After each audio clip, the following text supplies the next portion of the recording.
So today, a quick video on how to do a Freedom of Information request to find out information about a vehicle you've bought from the British Ministry of Defence.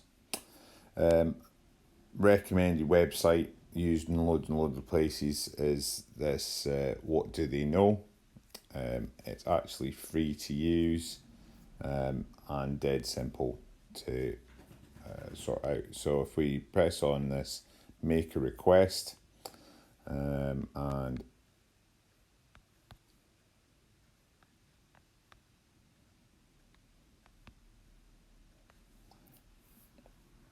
if we look up for the Ministry of Defence, loads and loads of places come up, but we actually want the Ministry of Defence that's down the bottom here. And then it's a really simple form to fill out, summary of what you want to ask. So you'd want service details of a vehicle. Quite important that you can include the military registration number. And then in the request section, you'd put in all the details you can. The MOD want to prove that you are the owner of the vehicle. They've been knocking back requests for people who are saying, I would like to own this vehicle, can you tell me the history? If you can prove that you've got it there, then that's what they want to know. So we'll go back to our original place and we'll show you the request I made about 2 weeks ago. I got the response back within a week, so I was really quite impressed. I'm going to search for Pinzgauer here.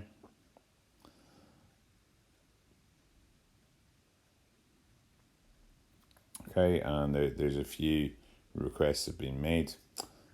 This one here is my one. So you can see here the request I've made. There's the title that we put in the original search and the brief description that I put in. And they wanted to know that you've got the registration number and you know details about it. You get some acknowledgement emails backwards and forwards, and then finally, in my case, about a week after, we got this response and a set of attachments. And the set of attachments are fairly standard for any vehicles. You get the first one is just a graphic from the Ministry of Defence. The second one down is a letter response from them to say what the question has been and why they've answered it in the way they have.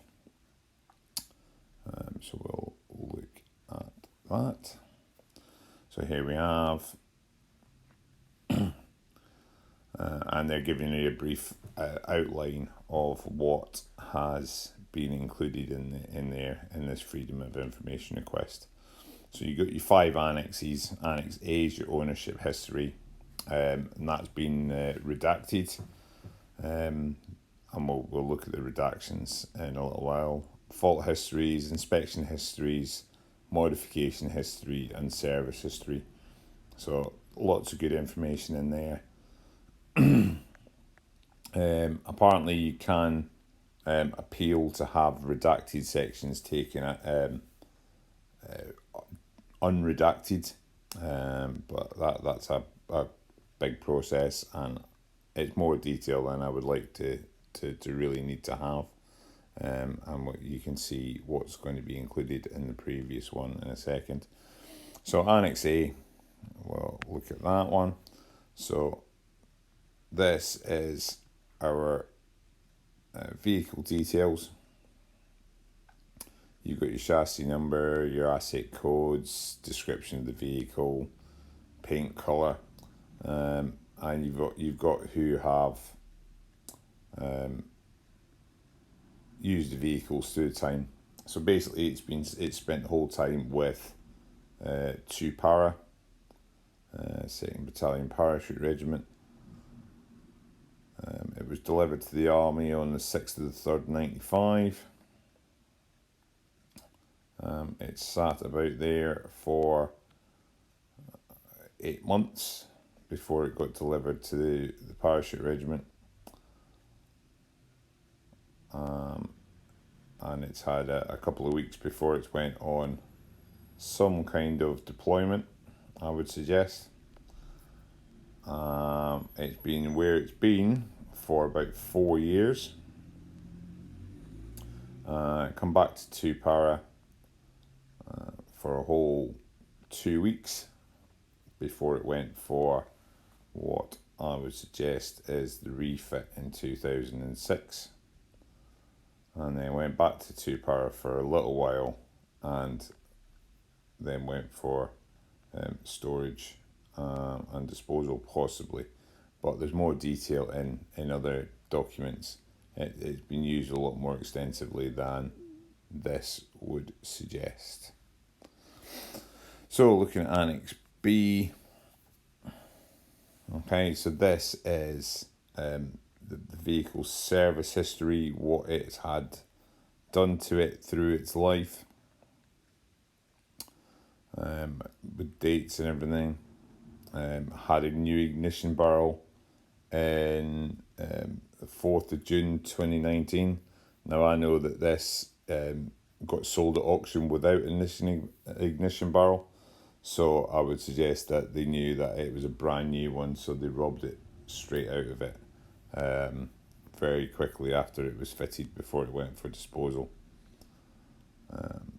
But it goes through all the different things it's had, centre diff lock faults,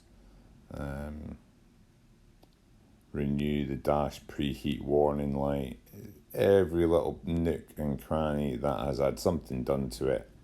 There's a list of it in there, and faults and how they were rectified.